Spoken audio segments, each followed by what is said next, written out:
On February 7, 2001, Dale Evans took her last breath at the age of 88. She was lying in her bed, surrounded by her children, and soft music filled the room. It was melodies she had sung so many times over her long life that lasted more than 80 years.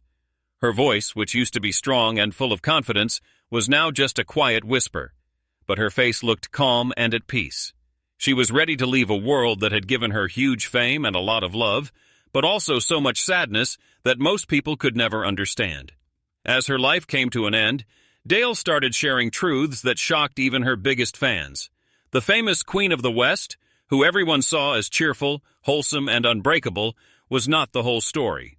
Under that shiny cowgirl image and perfect public personality were painful secrets she had hidden for decades. There were Hollywood lies that shaped who she was, a marriage that looked perfect from the outside but felt lonely inside, and the heartbreaking loss of her children. These tragedies hurt her so deeply they almost broke her faith, showing a woman who was way more complicated, fragile, and real than the legend America thought they knew. Before the world knew the name Dale Evans, she was Frances Octavia Smith, born on October 31, 1912 in Uvalde, Texas. Her childhood gave no clue about the fame that would come later. After her parents' shaky marriage broke up, she was sent to live with her uncle in Arkansas and had to grow up way too fast. At 14, Frances ran away and married Thomas F. Fox. A year later, she had a son she named Tommy. By the time she was 16, she was divorced and alone in Memphis, Tennessee, with no money, no family help, and trying hard to take care of her little boy. That moment quietly started her legend, while also setting up a lifetime of pain that the public would never see. In 1928, society had almost no kindness for teenage single moms. Frances took any job she could find just to survive. During those tough times, she found out she was naturally good at music. She started singing and playing piano at local radio stations, making just enough money to get by. But no matter how talented she was, the shame of being a divorced teenage mom followed her everywhere, quietly closing doors before they could open. In 1929, desperate for some stability, Frances got married for the second time to August Wayne Johns. That marriage lasted until 1935, but it gave her no kids and no real happiness. In 1937, she married for the third time to pianist and arranger Robert Dale Butts. They worked together on music, but their relationship was more like business than love. It ended in divorce in 1946. By the time she was not even 35 yet, Frances had already gone through 3 failed marriages, 3 tries to build a life that all fell apart. Through everything, one thing never stopped. She kept singing. In 1931, a radio station manager in Louisville told her straight out that the name Frances Octavia Smith would never sell. He suggested something shorter and easier to remember. Dale Evans. She said yes. And from that moment, Frances Octavia Smith disappeared. By the mid-1930s, Dale had worked her way into a contract with 20th Century Fox, making $400 a week. It should have been a dream come true, but Hollywood always had a cost. Studio bosses made one rule she couldn't fight. Her son Tommy, now a teenager, could not be known publicly as her child. The wholesome image they were building for Dale Evans could not include a baby born out of wedlock to a teenage mom, so she had to lie. In every interview, every photo shoot, every public event, Tommy was introduced as her younger brother. And Tommy, out of love for his mom and wanting her to succeed, kept that secret with her for years. For more than 10 years, Dale lived inside a role she never picked.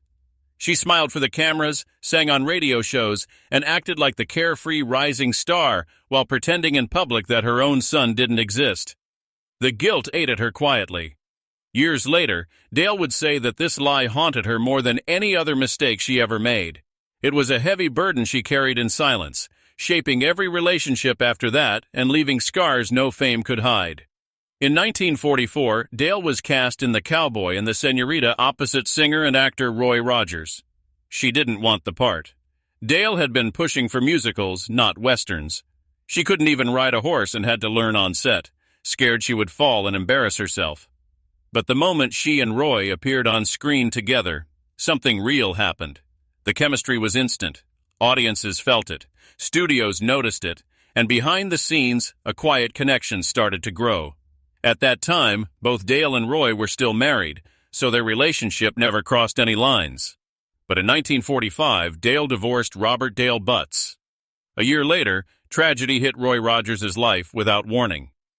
His wife Arlene died suddenly from an embolism just 1 week after giving birth to their son Dusty. In an instant, Roy became a widower, left alone with 3 young kids and huge grief. During that dark time, Dale, who knew loss better than most, was there for him.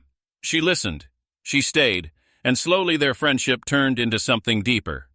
In 1947, Roy proposed in a way only he could.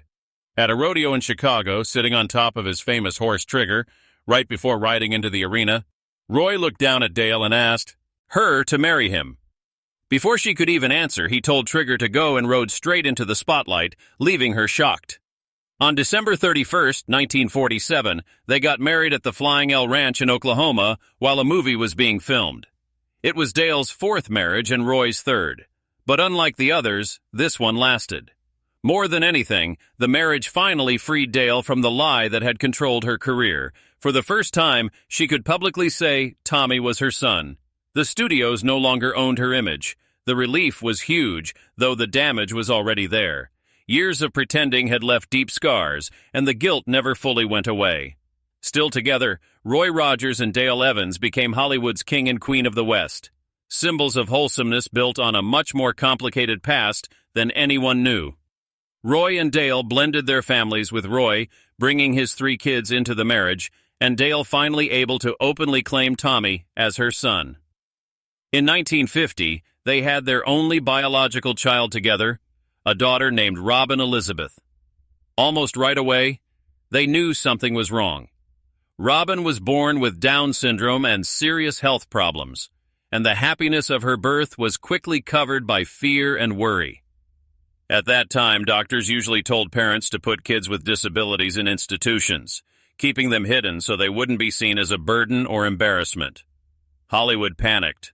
Studio bosses warned Roy and Dale that the public would turn against them if people found out, pushing them to hide Robin and never talk about her. Roy and Dale said no. They openly went against those expectations, insisting Robin appear in family photos, bringing her to public events, and loving her without any shame. For 2 precious years, they gave everything to their fragile daughter, a quiet but strong act of rebellion that shocked the industry.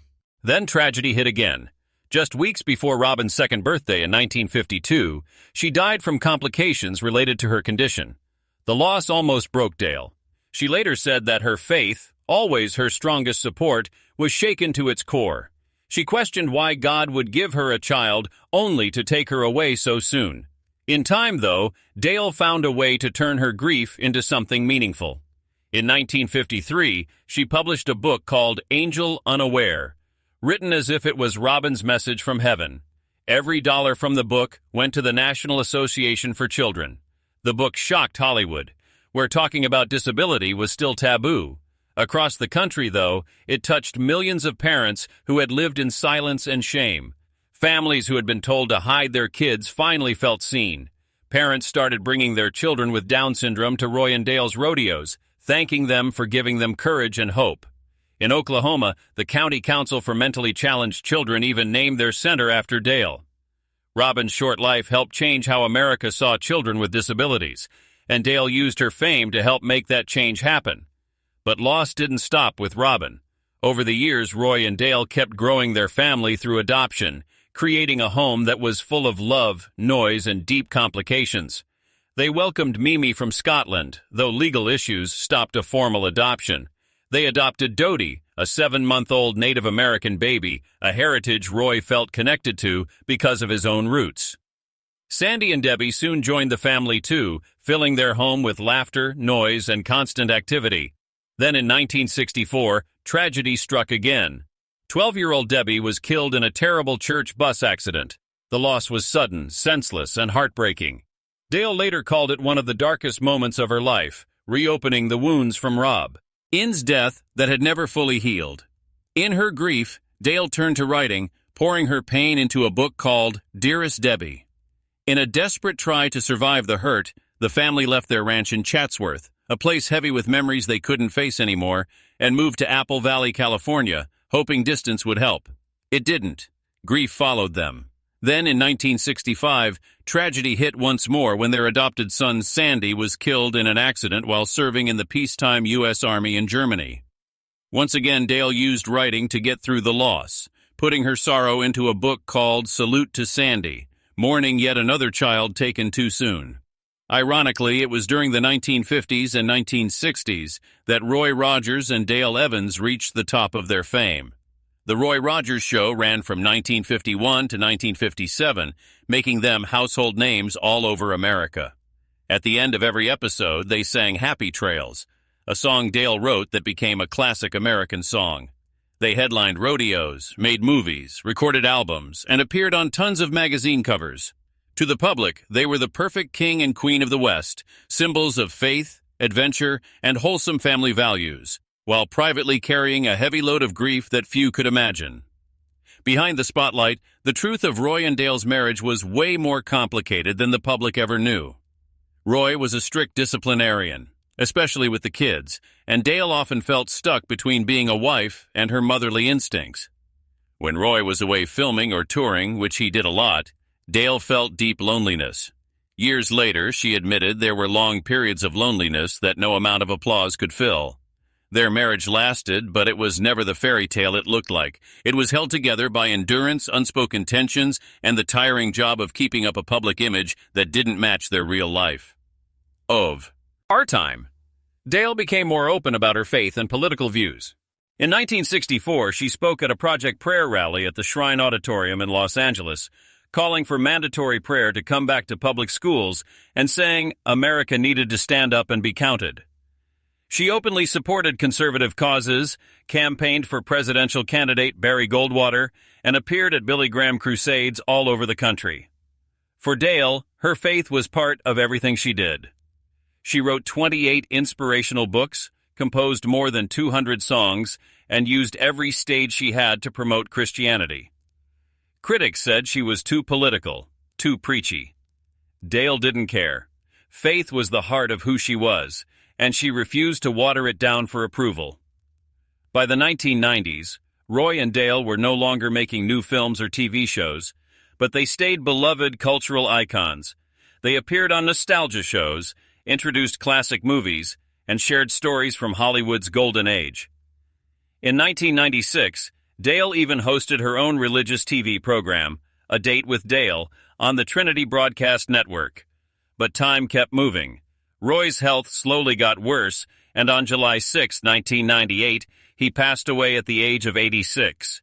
Dale lost not just her husband, but her partner of 51 years, the man who had shaped so much of her life. The famous duo was gone. She was now a widow facing her last years alone. In this quiet time, Dale became more thoughtful and brutally honest than ever. She spoke openly about the loneliness she felt in her marriage, the strain from Roy's strict parenting, and the lasting regret over the lie she had to live about her son Tommy. She later admitted that pretending her son was her brother slowly took away her sense of being real, leaving a wound that never fully healed. Dale didn't want to be remembered for her sparkly cowgirl outfits or her always cheerful on-screen personality. What mattered most to her, especially in her final years, was the courage to talk honestly about pain, loss, and suffering. Her daughter Dodie would later say that Dale was never afraid of the truth. She believed a person is only whole when willing to share both the good and the bad in their life. Dale Evans took her final breath on February 7, 2001, just 3 years after Roy, at the age of 88. Her children remembered that her last moments were calm and gentle, and that she spoke openly about being ready to reunite with Roy and the children she had lost along the way. It was the quiet end of a life shaped equally by big wins and deep tragedies, a peaceful but very moving goodbye. The legacy Roy and Dale left behind can't be summed up in a few words. To the world, they were the king and queen of the West, beloved icons forever part of American pop culture. Yet behind that image were two people carrying burdens few could fully understand. Dale buried 2 biological children, adopted several more, and endured the heartbreak of losing 2 of them in tragic accidents. She survived 3 failed marriages before finding one that lasted even though it was far from perfect. She was forced to deny her own son for over a decade, carrying guilt that followed her the rest of her life. And yet again and again she found ways to turn pain into purpose. She helped change how America saw children with disabilities. She wrote books that brought comfort to grieving parents. She used her fame to speak up for faith and compassion even when it made her controversial or unpopular. Decades after her death in 2025, her song Happy Trails was inducted into the National Recording Registry, making sure her voice and her message would last for generations. The lingering question remains: should Dale have told the truth about her life sooner? Would it have helped others to know that the Queen of the West struggled with loneliness, grief, and regret? Or was waiting until the end the only way she could protect the image that gave her the power to do good? There is no simple answer. What is clear is that Dale Evans was far more complex than any character she played on screen. She was a woman who survived heartbreak, rebuilt her life again and again, and ultimately chose honesty over the Hollywood myth created for her. Her final confessions did not weaken her legacy. If anything, they made it stronger. Proof that even icons are human and that sometimes the bravest thing a person can do is tell the truth, even if it takes 50 years. 21.3s.